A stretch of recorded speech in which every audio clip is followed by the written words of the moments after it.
It's your first time in Australia, of course. Yes.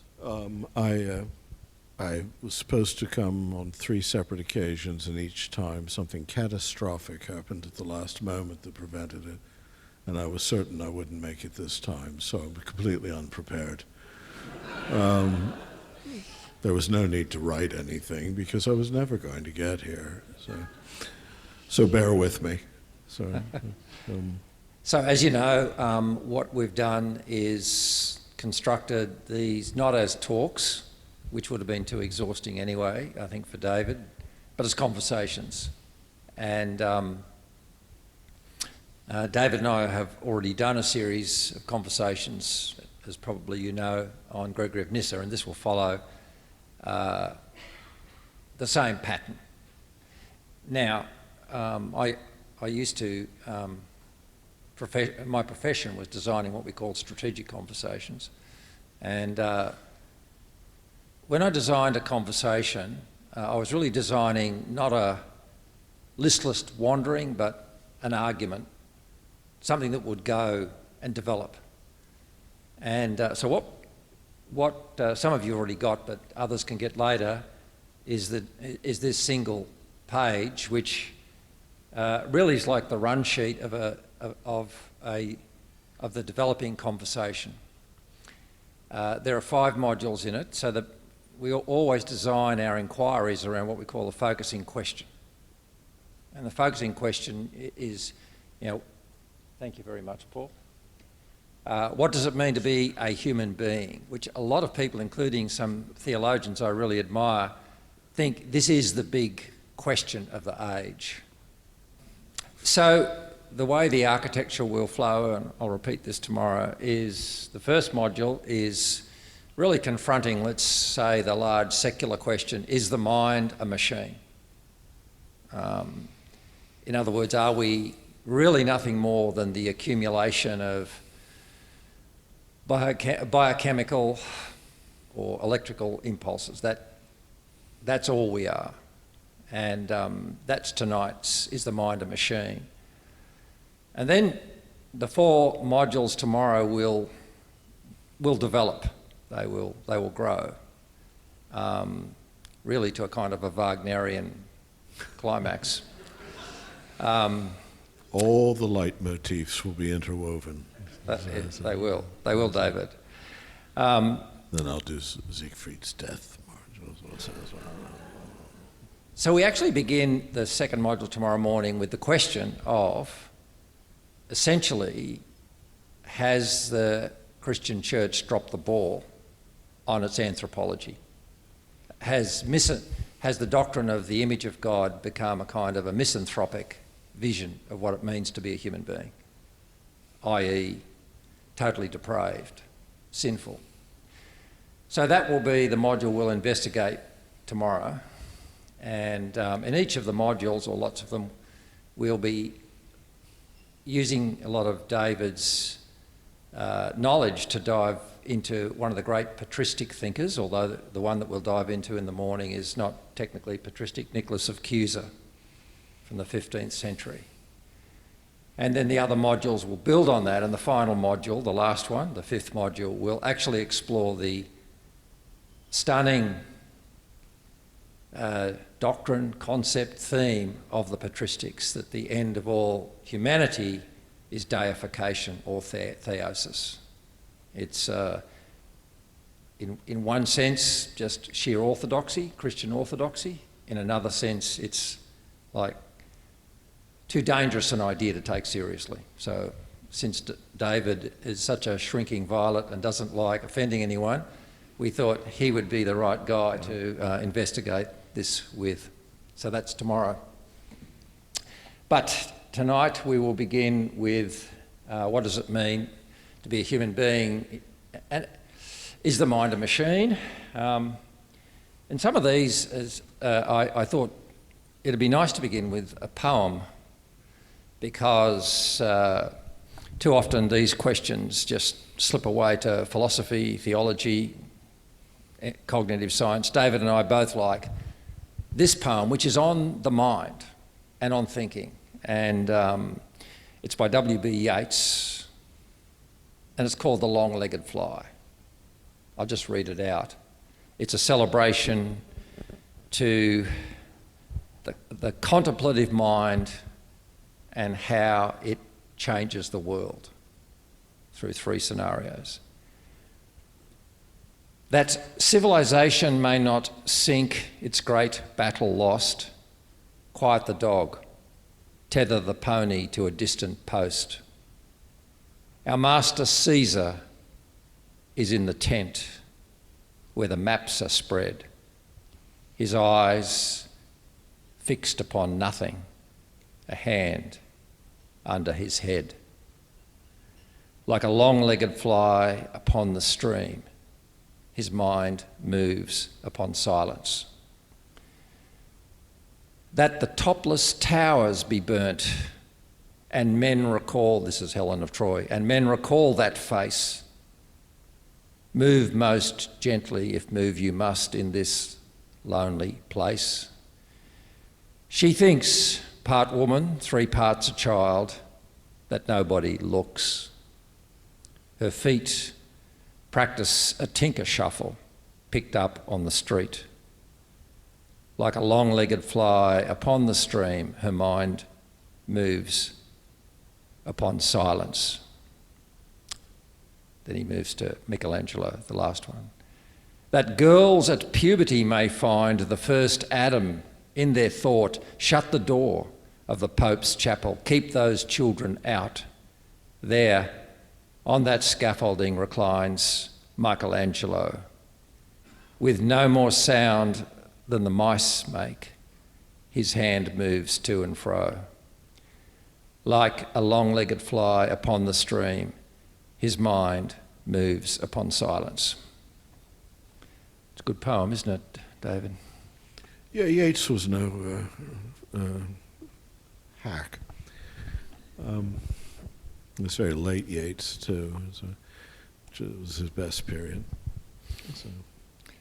We might come back to that, but let's now dive into tonight and the idea of the mind as a machine. Of course, the spread of artificial intelligence with ChatGPT has accelerated the proposition that the mind is only a brain, and furthermore, it's a biomechanical organ. So every thought and feeling, every experience that we might call thinking, including the ones Yeats talked about, can actually eventually be translated down to physical processes in the brain. And even the thought that I love you equally can be translated back to the mechanics of the brain, much like the lungs can explain our breathing. In that way, the brain's mechanics will account for thought. Now, the degree to which anyone really 100% believes that, as David will tell us some do, but even if we don't fully believe that, it's in the atmosphere, it's in the air, this kind of pollution of that idea. David has long been fascinated one way or another with the mind, and David, you have written a book on the mind. Can you just tell us when it's coming out? Do you know yet what its title will be? Well, the title is usually the last thing. I mean, at the moment, the manuscript is just called Psyche because the goddess, or the human being who became a goddess, Psyche, is a figure that runs through it because, of course, psyche in Greek means both mind and life. And the argument of the book is that mind, life, and language are all one and the same irreducible phenomenon. But it's finished. Yale will bring it out. Usually it takes about 10 months. So I imagine it'll be in the spring catalog of 2024. And interestingly, when we were talking about the book the other day, you said, not halfway through, but after you were worried it was going to be too much of a treatise. You reconfigured it as a dialogue. Do you want to just mention that? Yeah, well, you just did. I know that. There's not A much more dialogue to between say. who, David? Yeah, I don't know. Most of these large volumes on philosophy of mind, they're written by people like David Chalmers or Daniel Dennett or whatever. They sell, but I don't know how many people read them front to back. They end up. I think the real purpose is to sit on the shelves in the background of Zoom meetings. So it was, isn't he bright? He reads philosophy.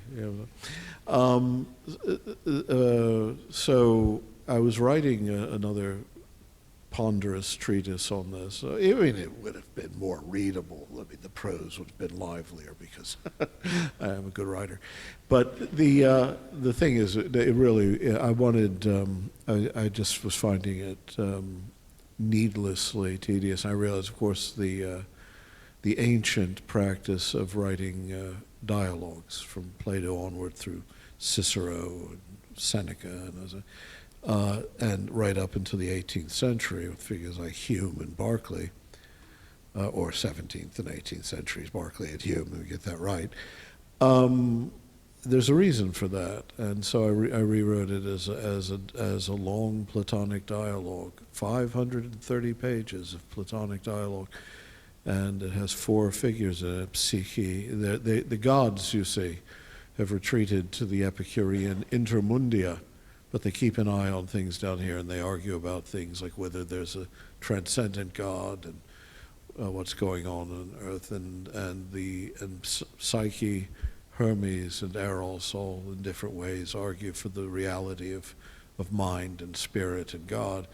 And their antagonist is Hephaestus, who was the god who created the first automata, if you know the myth. So, the reason I'm going on at such length is this is a promotional tour for me too. I'm trying to make. Well, speaking of which, there are books out the front, and hopefully, David, at the end, you might be willing to sign some books for some people. Yeah. So the topic of mind is clearly vital. Have you always been interested in it? There are people there, David. There are, yeah. I mean, all I can hear, the lights are very bright. I'm sorry, have I always been interested in, well, no, well, yeah, I mean, no, as much as anyone is. I think we're all interested in the mystery of consciousness. It is, every once in a while, I'm sure we've all brought ourselves up short and realized that this is very strange. You know, how is it that I have this intimate inward experience, subjective experience at all times, and what is it to be a conscious being? And is this really something that makes sense, you can make sense of purely in material terms? So I've always had that interest, but the more I over the years have realized that philosophy of mind is the, so to speak, final frontier of the materialist project. The mechanistic philosophy's unconquered Everest, the more the topic has come to interest me, because it really is an intractable problem for sheer physicalism and has generated some of the most bizarre philosophical arguments imaginable, and one has to ask why. Yes. What interested me about it was not how persuasively anyone had argued for purely physical reduction of the mind or any other materialist account. It was how far philosophers were willing to go in embracing what looked to me like sheer nonsense in order to do this. So yeah, no, I think that the philosophy of mind is the place where we can reconstruct the whole modern history of the triumph of mechanism in our thinking as a metaphysics of nature, life, world. It touches on other things, what life is, how life, whether life is reducible to purely mechanistic causes. But at the end of the day, it has proved to be the point at which we, the place of recurring impasse. At the moment, well, this is the last thing I'll say to that question.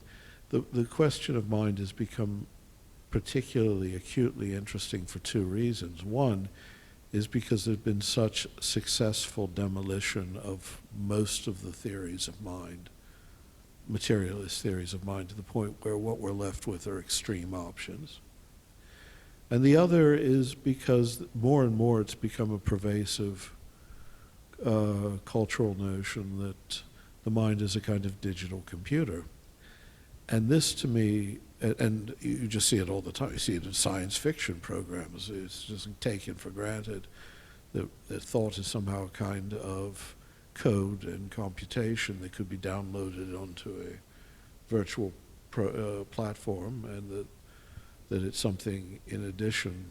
Well, let me say, Tony, one imprecision in your introduction, if you wouldn't hate me for calling attention to it, is that there are actually two kinds of materialist accounts of mind that you kind of conflated when you talked about the lungs being a machine for breathing and the mind being a machine for thinking.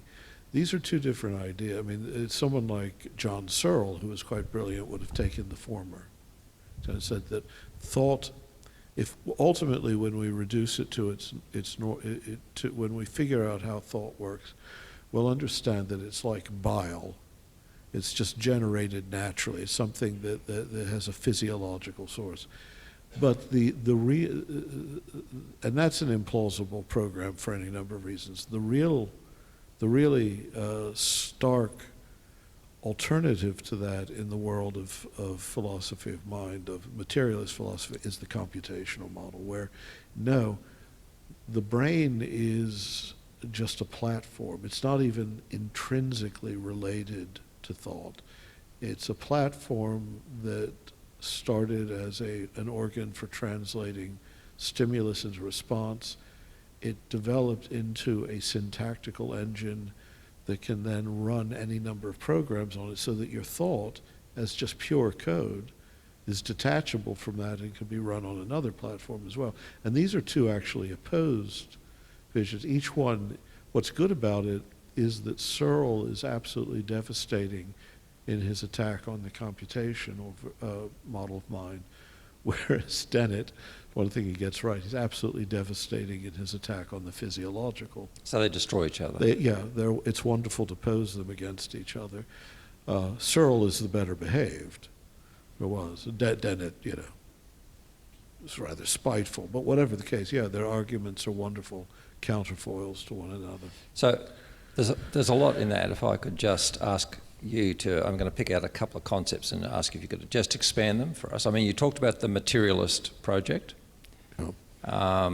which I'd like you to could you just summarise what that means, the materialist project, a brief history of that at the end of which the mind is the machine, as you said, is the last frontier of it. Yeah, well, it's the last frontier because it was also the first frontier.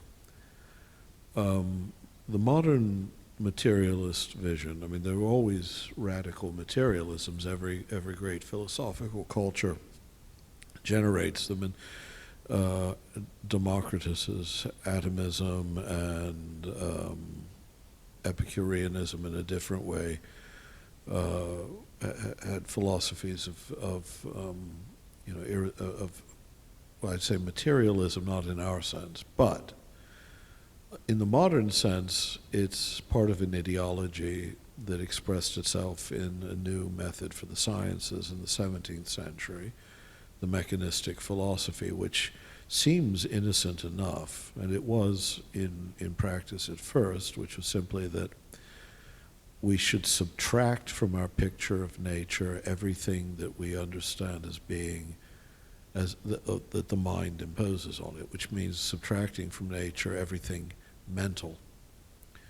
Because if you look at the older picture, the Aristotelian, what we think of as Aristotelian causality, it's not really a theory of causality. It's not about physical forces. I mean, a final cause is not like a traction that pulls something forward from the future. A formal cause isn't actually a stamp of a physical force. Rather, this is a logic of predication, which says that the structure of nature is like the structure of mind. That what you can say about nature conforms to what the mind can perceive in nature because it has an analogous logic. There are purposes in nature, there are real forms in nature, as well as physical impulses. Right? Well, anyway, in the modern period, if this is a way to understand nature without presuming anything of the sort, would be to look at discrete processes as if they were just machine processes and try inductively to understand them. And this is very useful. I mean, it's why we have modern medicine, is that we can abstract what we're looking at from any larger set of questions. But that's what we're doing. We're bracketing it out. You look at a process in the physiology of the arm. You're trying to make sense of it mechanically. What you're not asking yourself is how it fits into an organic system of life. So you've already ceased thinking of it as an organic system, as a living thing, and thought of it just as an arrangement of machine processes. This means subtracting from your picture of nature everything mental. Problem with this is, there are many problems with this. One is that it's impossible to do absolutely. Pure induction doesn't exist in any of the sciences. It certainly doesn't exist in the life sciences. When we look at a biological, or when we look at anything in the realm of biology, in order to understand it, one of the first questions we ask is, what is it for? So we're always presuming a kind of final causality methodologically, even though we're denying it metaphysically.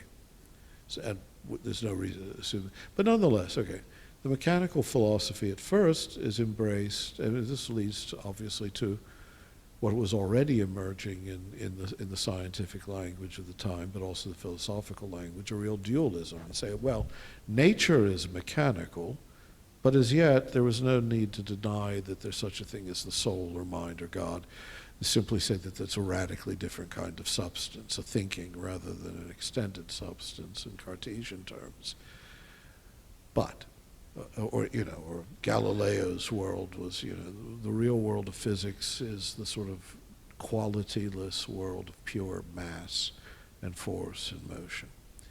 You can examine it as a machine, but Galileo believed in the soul. He was actually quite a devout Catholic, despite that little contretemps he had with the Pope. They didn't get along. That's what really happened, by the way, to Galileo. It was a kind of clash of personalities. But anyway, but then, of course, the sciences, to their credit perhaps, can't tolerate a dualism.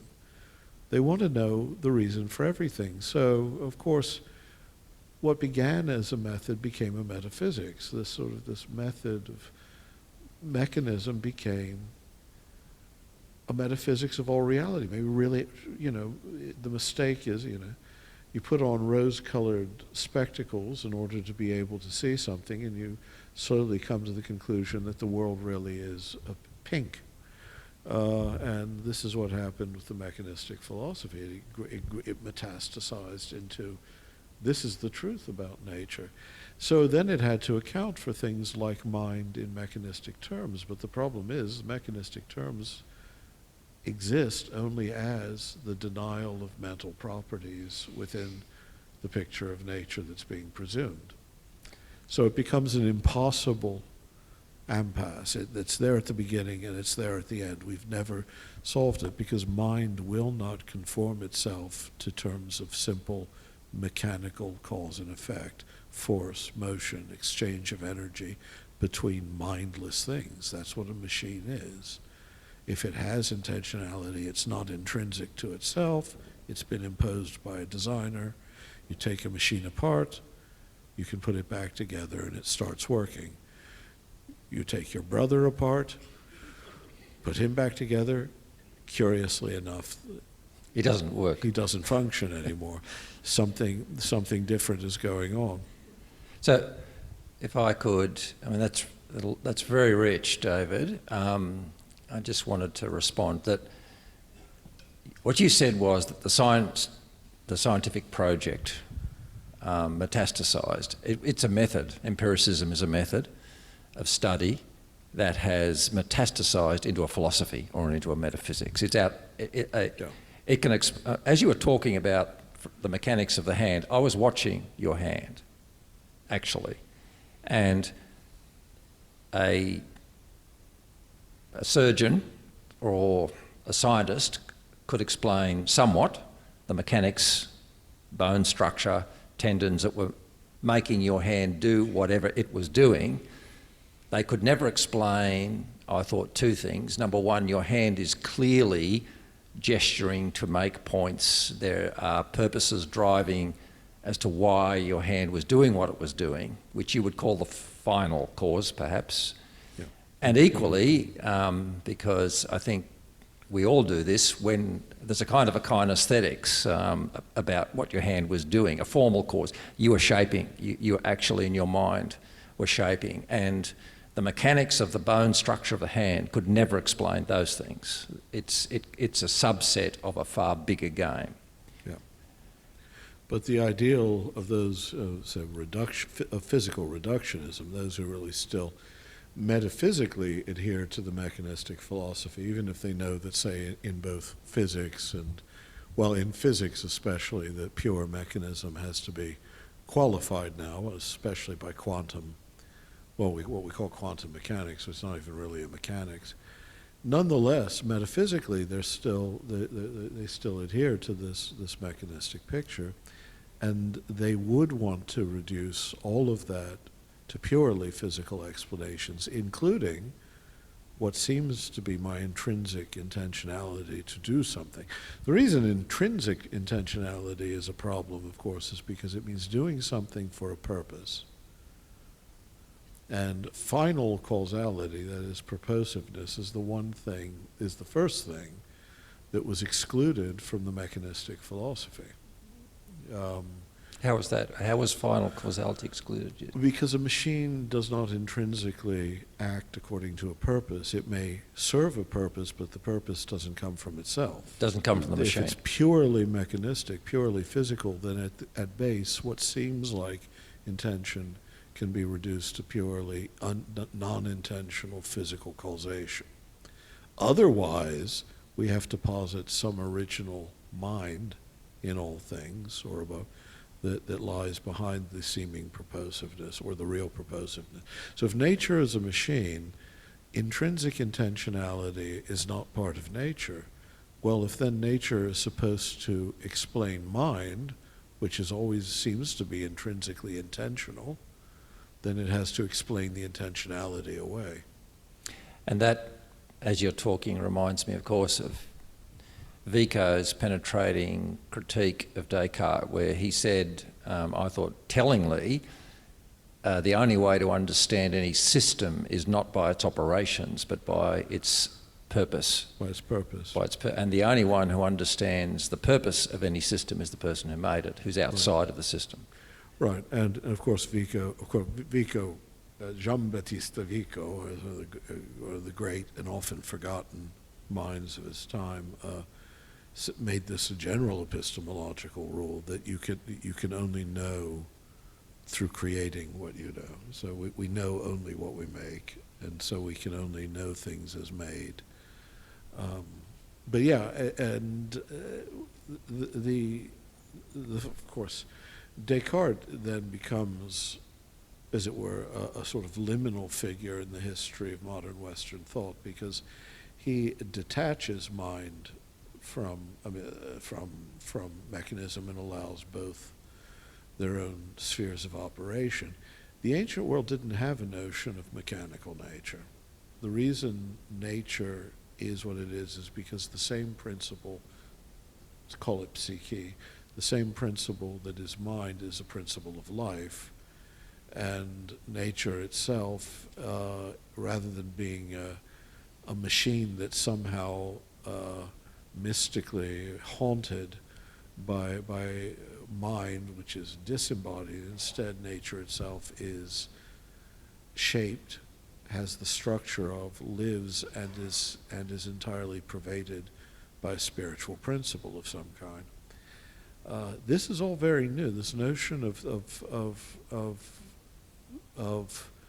living things, or even matter itself, is essentially mechanical in nature doesn't really appear, even when the term mechanism was used prior to the 17th century by certain thinkers in, say the 15th century British monk Thomas Bradwardine. There the word is just being used in a very bland, formal way, not to mean that nature really is a machine, but that there is a kind of predictable mathematical quality to such things as momentum and force. It's really only in the time of Descartes that anyone actually proposes that nature actually has a mechanistic structure, that at base it's purely physical. So, amazingly... Or purely materially physical, yeah. We, of course, are living, therefore, in what we think is a universal view of reality. I mean, I think we're all infected by it. We all fight against it. Could I call it objectification of nature? Whereas what you're saying, this is a fairly recent project in human history that began with the dualism of Descartes, who was a Christian, of course. I don't think he intended... Oh, well, Galileo was a Christian, Descartes was a Christian, even Bacon was a Christian, if a really horrible human being. Yeah. But this, whereas... And, as we know, there are no, we Christians generally aren't horrible human beings. That's why we convince everyone of the truth of the gospel, because we're all so saintly. Thank you, David. That's my project. Whereas for the medieval, the ancient, the classical world, they simply viewed all of nature as having a spirit psyche that was animating, and in a way that we would have to grasp towards. Before we leave this idea of thinking as being a mechanical process, you mentioned computer science, and you mentioned this apparently, machines can think because computers can compute, and there seems to be, I think you call this like the folly of Narcissus, because I can represent something that way, therefore that reflexes back and tells me I'm made that way. Which is... I call it the not narcissism, which is something else, but the Narcissian Fallacy. That, I mean, we all know the myth of Narcissus, right? The young Boeotian hunter who was so extraordinarily beautiful and so extraordinarily stupid. At a point, that's very important too. Well, according to Ovid, he had rejected the love of the nymph Echo. So the goddess Nemesis, to punish him, condemned him to fall in love with someone who could not reciprocate his love. And so his stupidity and his beauty actually were the vehicles she used to destroy him, because he saw his reflection in a pond in the woods and was so enchanted by the beauty there that he fell in love with the image and imagined there was someone there.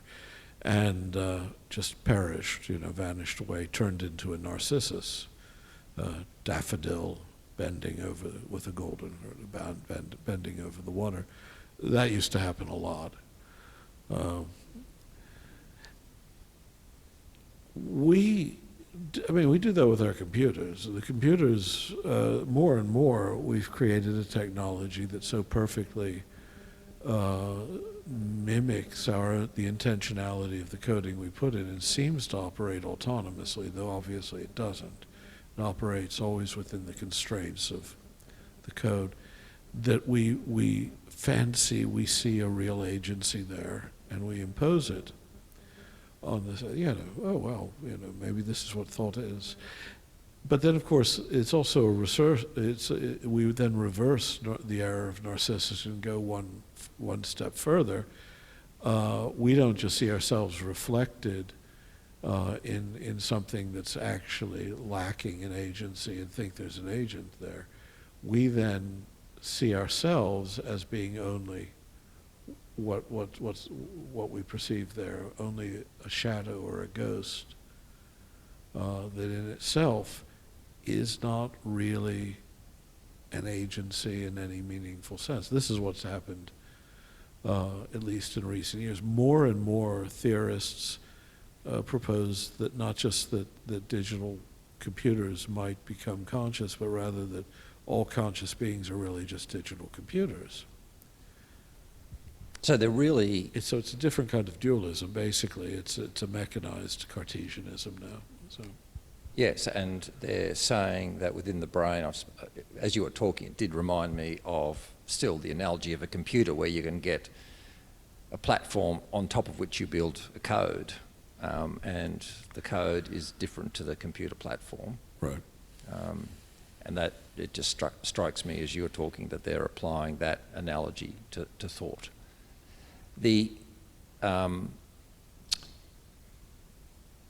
And of course the explosion of ChatGPT has made it look like, because it's artificial intelligence and it can quote unquote learn, that indeed the mind is a big computational engine.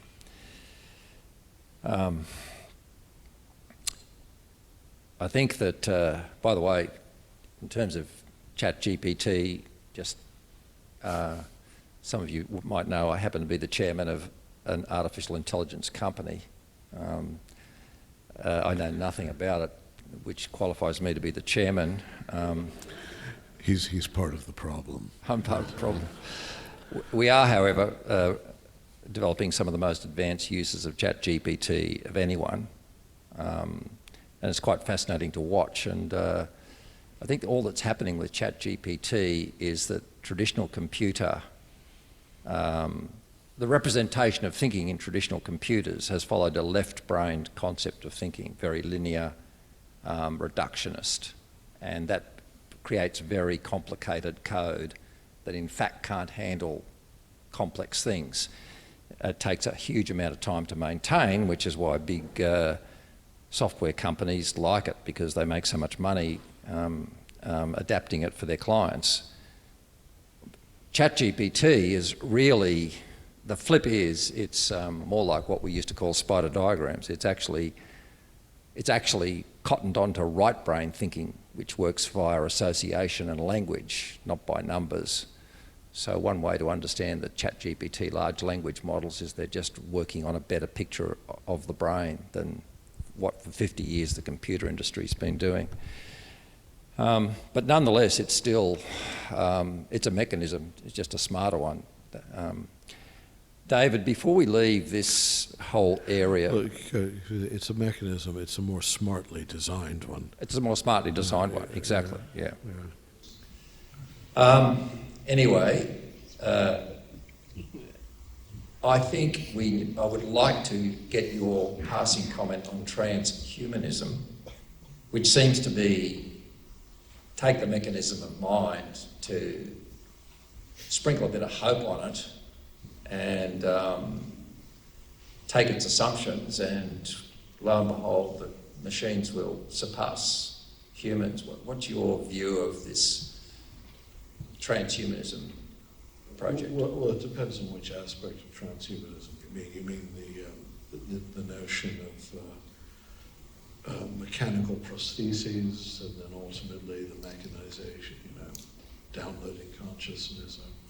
Well, I mean, the notion of downloading consciousness, I just think, is a category error, because, of course, I don't know why anyone imagines that code and consciousness can be the same thing. I mean, it's code obviously operates through a very modular system with few connections, and what code does at the mechanical level is simply use mechanical notation of a certain kind in order to bring about effects whose content and intentional meaning and the consciousness thereof all occurs outside the realm of these processes.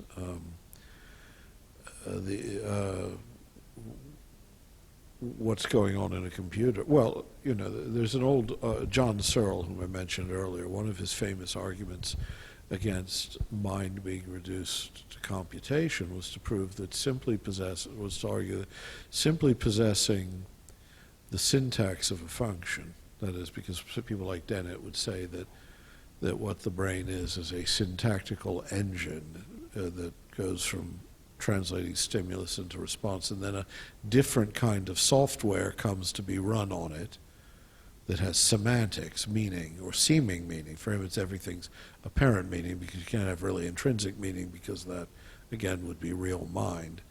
Whereas somehow the consciousness isn't so much real as consciousness is an illusion. So, and if you think that the illusion of consciousness would naturally seem to be the consciousness of an illusion, you just mustn't think about that. So there's a real problem. But with Dennett, so what Searle, he created this thought experiment called the Chinese room, in which it's not a computer, it's just a person who therefore has the full complement of mental characteristics. You don't have to ask where they come from or not. And he becomes the center of a system of translation. See, I mean, you can expand this to the large language model ultimately, but at the moment, just what happens is he speaks no Chinese, he reads no Chinese, but he has learned a set of rules, an absolutely infallible set of protocols, so that when certain things are passed through the slot of a door in Chinese, he has a perfectly worked out system for then replying to this with other Chinese ideograms that are the answer to the question, presumably, or that are the function that the ideograms are supposed to accomplish. At no point does he possess an understanding of what any of it means, but he has the syntactical functions in place that allow him to run the program. And Searle just points out there's no way that you ever get from that process, whether you want to call it stimulus response or more translating data into behavior, there's never going to be a logical connection between that and an active understanding, a semantic understanding. Well, this is a very controversial argument in many ways, but it seems to me it's correct that syntax can't generate semantics, that the meanings have to come first. It can never arise from. And even a computer possessed of that syntax never actually is doing what we would think of as thought.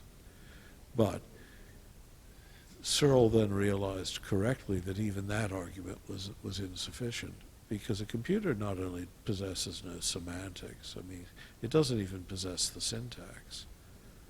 That's an illusion. Syntax and semantics are really inseparable in a sense. The computer doesn't even have rules that it follows. All that goes on in a computer, and this is true even with large language models, is that a series of notations allow the computer to do things that intending minds that program and use the computer understand. That all that exists in the computer is, well, usually binary notation. Not only is there no semantics there, there's no syntax there. There's certainly no realm of symbolic thought. Now, so the notion that what goes on in a computer is called functionalism, the notion that that's what thought is, starts from an absurd premise, which is that language and meaning and thought arise from a physical basis that is somehow syntactical. But in fact, this is completely to reverse the order of real causality. In the real world, this is all semantic, syntactic, all linguistic usage is a top-down hierarchy of meaning. Whatever we think of as thought, the content that we want to impose on the computer or see in the computer, is not actually there. It's always only in the mind already where it always was, the mind that wrote the software, the mind that uses the computer, the mind that looks at the computer and says, oh, that's someone else. The very structure of language is irreducible to physical functions, and so functionalism itself is a meaningless claim. It's precluded not simply by the nature of computers, not simply by the nature of code, but by the intrinsic nature of what language is. And this can be demonstrated in any number of ways as well that simply have to do with structural linguistics and what is going on when we look at language. And this is maybe a controversial claim that I make in the book, is that language cannot have evolved. We can have evolved, creatures can have evolved to become progressively more capable of language. But language itself, like consciousness, was always already there, in some sense. Top down. Yeah. Well, there's a lot in that. I just want to play it back to make sure I understand it. You can't play it back because thought is not a functional software. I've just, okay. I think it's appropriate to talk about a cartoon at this stage. It's one of my favourite cartoons. The car's broken down, it's pouring with rain, it's got a flat tyre. Dad's outside trying to change the flat tyre, and he's got two of his bratty kids in the car who are giving him advice through the window. And he looks up and says, "I cannot press the rewind button, this is life." Right. But if I could just summarise what I think I've heard, because I've heard the Chinese room story twice and I think I've absorbed it a bit better this second time. I think it's a really great thought experiment that there's a person in a room, through some mechanism, they have zero understanding of Chinese, but somehow or other there's some system whereby every single little letter that comes to them by an instruction without understanding anything about it, they can turn into a Chinese response back. Right, so data input, output. Because that just very simply, that's Den inside it. Ultimately, it's just everything can be reduced to input and output, and everything that seems like intrinsic intention or consciousness is simply an effect of that function. That function, and that's functionalism. Yeah. And so, for instance, the input could say something like, "I want you to shoot yourself," or the input could say something like, "I want you to pour yourself a glass of water." The person would respond exactly the same way to both of those, with zero. They have zero understanding of what it means. And what you're saying is that this illustrates the fact that this input-output data model is not what thinking is about. That person in the room is like a computer, but we do way more than that every second of the day. Now, the standard argument against the Chinese room argument was, well, of course, you've put a man in a room, you've already loaded the dice in the sense that you're locating mental, the mentality in that subject and saying, well, he doesn't understand what he's doing. But the whole point of functionalism is to say that the system as a whole understands. So you mustn't think, you've created, or you've already created a Cartesian fiction, a ghost in the machine, though he's not a ghost. Well, he might be. You could do it that way. It just have to be a ghost who can move things in and out of slots. But a poltergeist, an enterprising poltergeist. But that's why the second layer of the argument is necessary to say, well, wait a minute. The Chinese room is a very good argument because it shows there's a disjunction. But already the argument of the functionalists to say, well, we say, yeah, but even understanding is only an illusion anyway, consciousness is an illusion, blah, blah, blah. So, I mean, the argument is already preposterous anyway that functionalism is making. I mean, you have to buy into the notion that somehow consciousness can be an illusion. It's simply a sort of act of internal mental proprioception, and that and what it is it's part of a function that I mean, Searle said in one of his few moments of asperity that, you know, if you believe in functionalism, you don't need a counter-argument, you need therapy. And I believe that's, well, probably true. I mean, you have to make the second argument, say, but even then, the syntax, the notion that you could have a set of rules that already are an understanding of this sign leads to that sign. That's not what goes on in a computer. There's no active understanding there, and there are no signs in a computer. Yeah, so... there are just the binary notations that for us we use in order to represent signs, functions, input, output, data. And it's curious the degree to which you have to argue this, but it should be obvious that what's going on is the layers of causality there very quickly take leave of the physical plane. Yeah. Once you get past that, the syntax, the semantics, the realm of symbolic thought, the intentionality, all of that happens not in a physical space, but in a hermeneutical space, the space of interpretation that exists only in a mind that's always already there. Otherwise, nothing goes on in a computer. And if there were not a mind there, it could produce all these functions.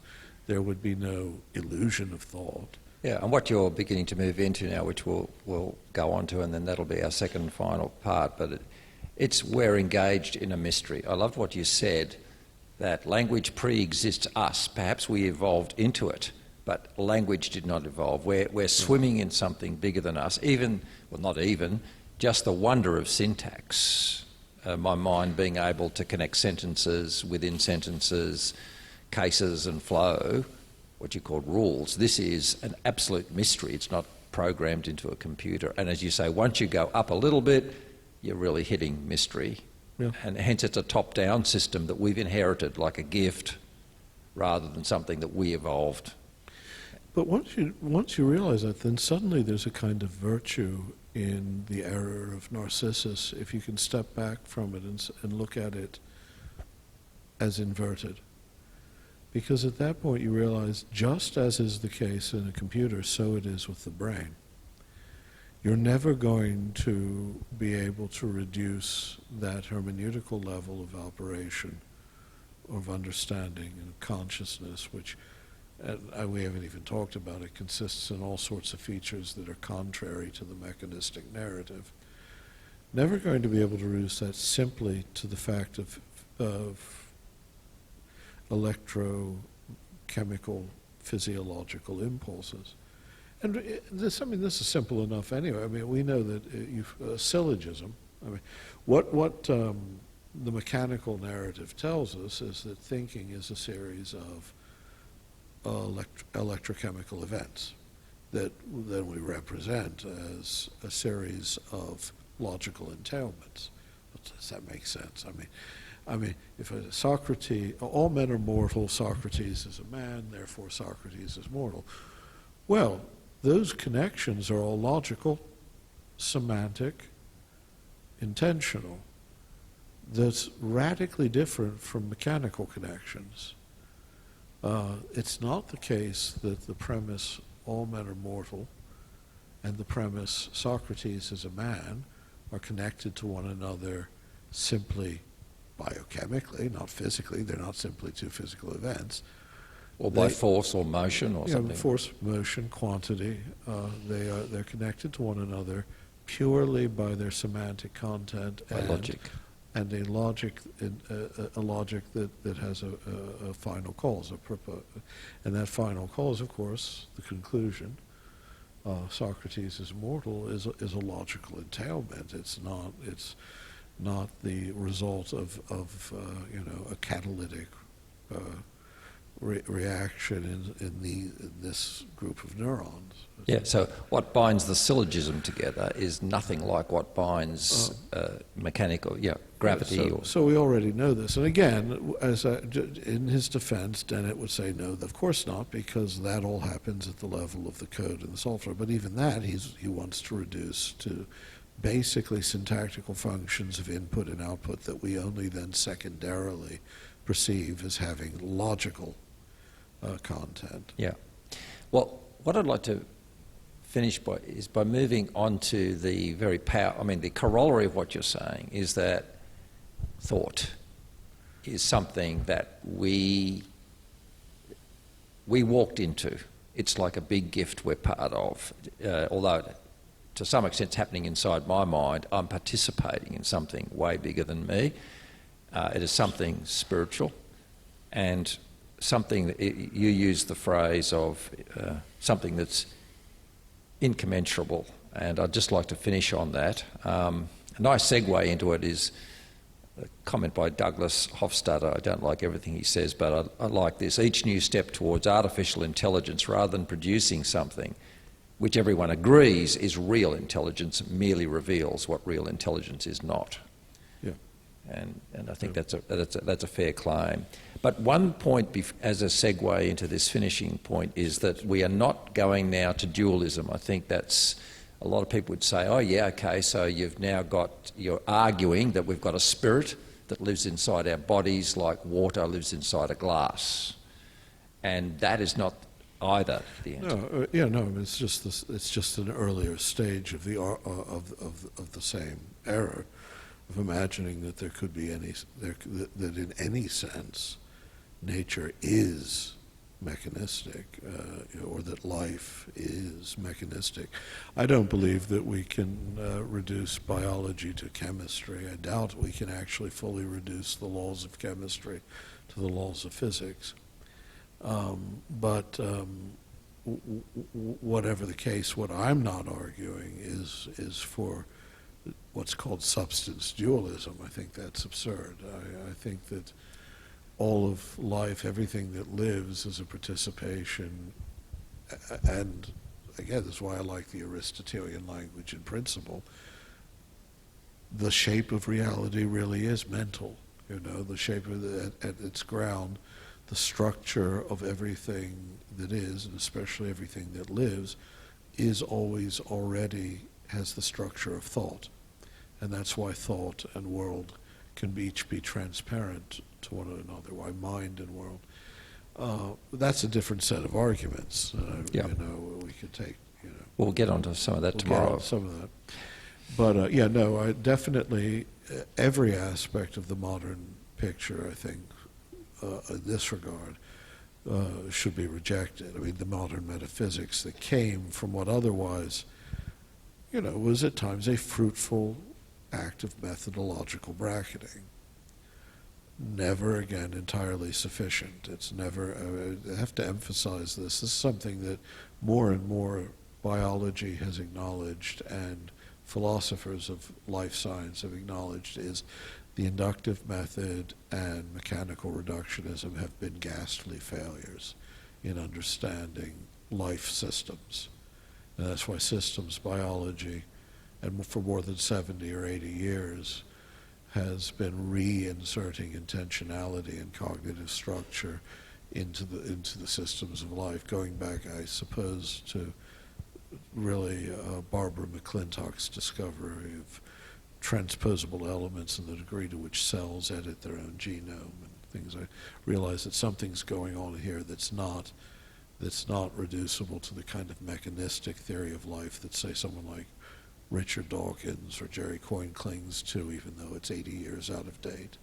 So we've begun talking about our mind and our thought, but in order to understand that we're swimming in thought, in fact, the cosmos is a thought, we're swimming in an idea.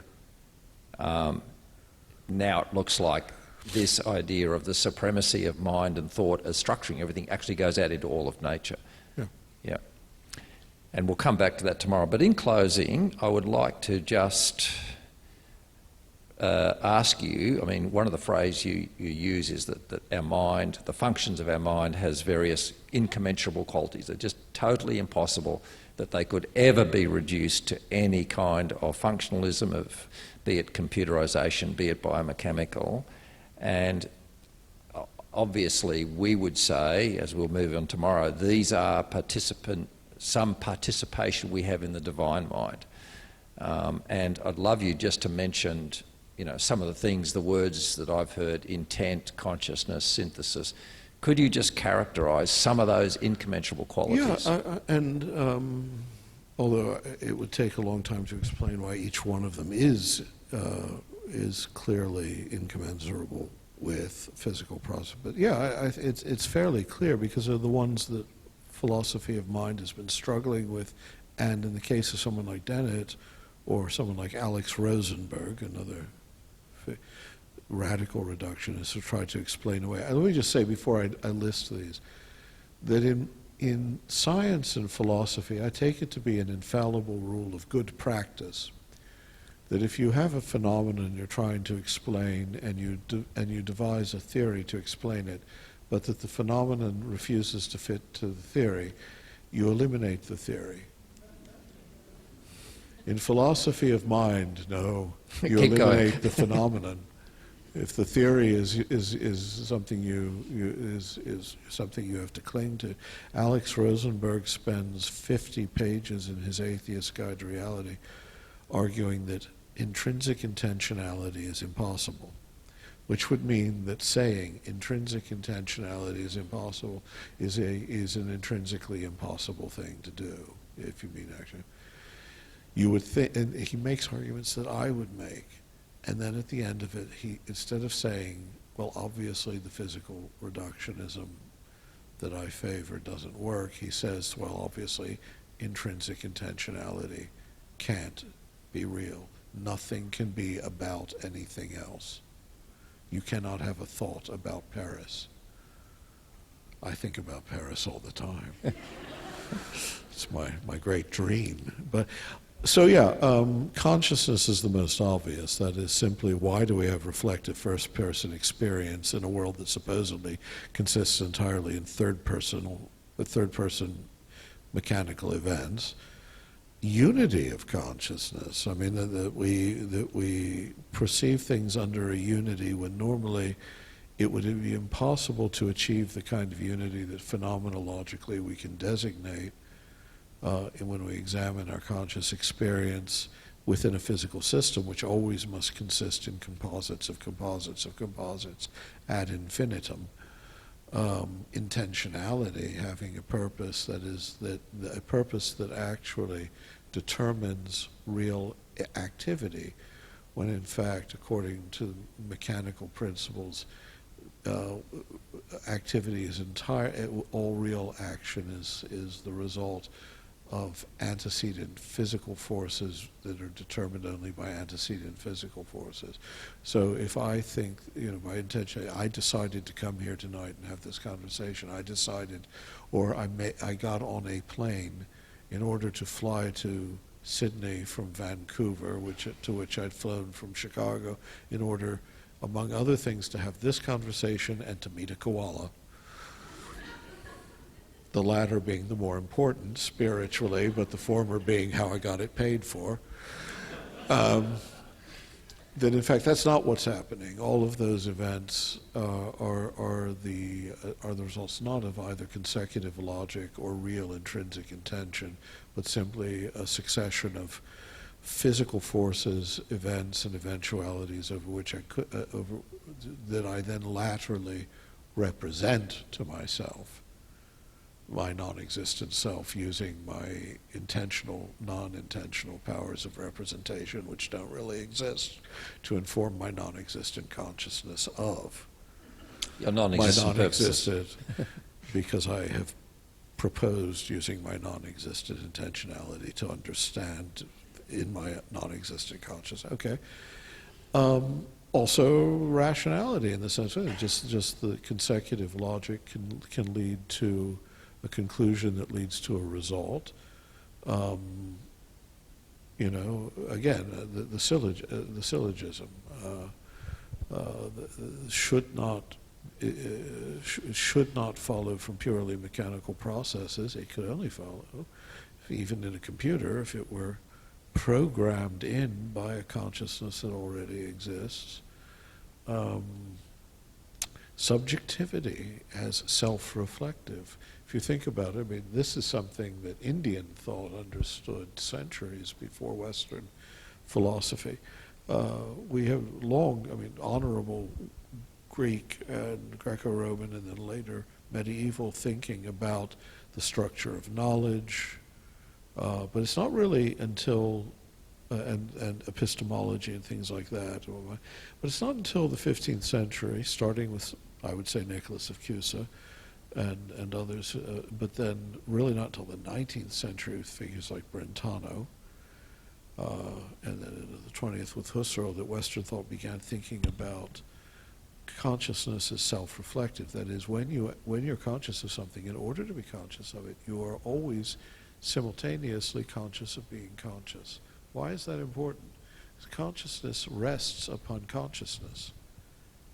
You can try to trace it back to a physical source, but it leads to an infinite regress. This is actually quite an issue in philosophy of mind. And philosophers are, well, all right, yes, there must be consciousness of consciousness in order for there to be consciousness. You must be aware, it must be reflective. But this is just a higher order experience or a higher order thought, or it's a higher order something that itself only becomes conscious of being conscious when it is subject to a yet higher order experience. Well, if you think about that, that's an infinite regress. Unless you don't really have to get to a physical ground, because the experience of I think is a primordial reality upon which everything else is consequent. This argument appears in Indian thought as like 400 years before Christianity, mostly because of debates with Buddhists and later Vedantic philosophers, and reaches a very high pitch of sophistication in 9th century India. But anyway, that's an excursus. But the structure of subjectivity itself, the more you examine it, the more mysterious. I mean, not just that you're conscious, but what the structure of consciousness is, the degree to which it seems that it cannot rest upon anything other than consciousness. It's turtles all the way down, but sublimely intelligent turtles. Yeah. Well, the power, the intrigue for me in meditating on these things and discussing these things is that it leads to this, what for the patristics was the image of God, the rational mind. And I think you said, of all that you said tonight, the thing that I suppose most struck me is that language and thought is top down. We're swimming in it. It's not an individuated thing. It's not just my thought. I'm participating. And I'm participating in mysterious things that are irreducible. And that's why I liked reading out The Long-Legged Fly. I mean, the mind moving on silence. You know, we all know what it's like to be in a reverie, which Caesar was in, or Michelangelo. We all know what that's like every day of our lives, but we can't put words around it. We try. Well, I mean, the good thing, why that's a very apt poem to begin with, is what's not going on is simply the translation of data into behavior. That he's thinking into thought. It's real. It has to be reflection. Yes. And that there is a substrate of silence in thought. It's not digital chatter.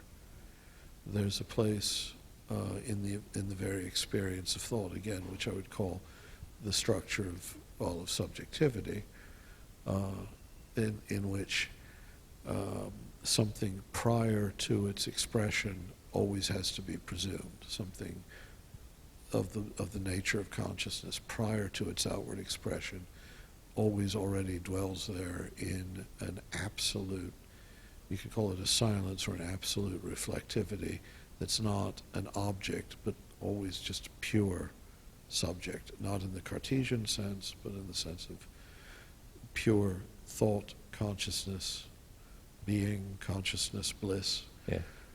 Yeah. Yes, each of those three, and I love them because one's enterprise and war, one's dance, and one's sculpture or painting. But it's a reverie that's almost pre-articulate, and we all know what that's like. You left us with some powerful categories, of which intentionality was critical, and consciousness, and synthesis, the idea that, you know, how we unify things, that are some of the qualities of mind that not just are they incommensurable to brain, let's go on to the positive side, they are participations in the divine mind. Everyone in this room knew what you meant, what we meant when we talked about intention. It's not an individual thing we've individually thought up, where we seem to be swimming in something bigger than ourselves, the divine mind. And tomorrow, when we'll move on to investigate the implications of that for what it means to be a human being. But certainly the Christian project has long, and not just the Christian project, but philosophically claims something where we are participating in something mysterious that's bigger than us. And we'll get more shape on that tomorrow. So I think that's a good place to finish tonight. Is there anything else you'd like to say, David, or has it run out of gas? No, I'm always ready to talk. You know, if I can make myself the center of attention. It's just one last point I want to make, that issue of infinite regress. For instance, I mentioned unity of consciousness, the unity of apprehension. Dennett is famous for arguing that no, this doesn't exist. This is just a narrative that we tell ourselves afterwards, and that really he has this notion of multiple drafts of reality, in which you know, different data streams are spilling over one another and contradicting one another and correcting one another, and then afterwards we narrate for ourselves a unified experience. But what you have to notice there is, of course, you can, in order to narrate it as a unified experience and convince yourself, you can only do that from a position of unified apprehension. That it always, every time one of these explanations appears, and Daniel Dennett is brilliant at this. I mean, he's brilliantly stupid for a man who's so intelligent. He might in fact be the stupidest intelligent man I've ever met because of his commitments. It always presumes what it's trying to explain away. It has to. You know, as we say, illusion of consciousness obviously presumes a consciousness of the illusion. In this case, unity. Whenever you can't represent multiplicity to yourself as a unity except from a position of unity.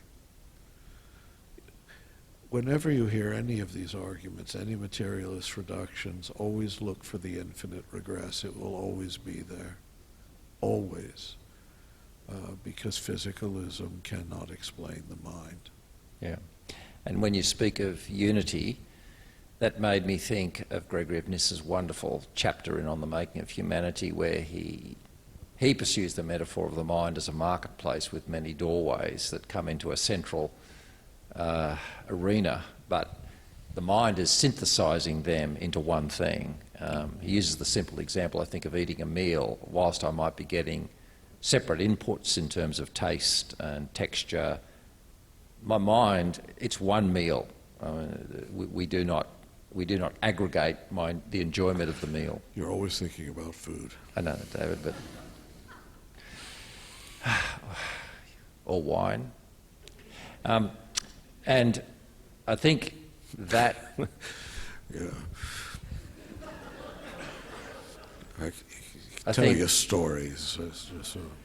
Yeah, David, okay, sorry. I think that... no, we've got to be serious, David. I think... deadly serious. I know you are. I think, pointing ahead to tomorrow, intention is something that we will begin with tomorrow.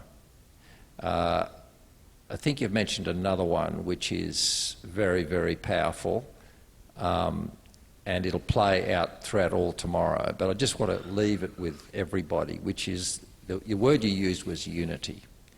There's something in mind that is drawing all things towards a unity.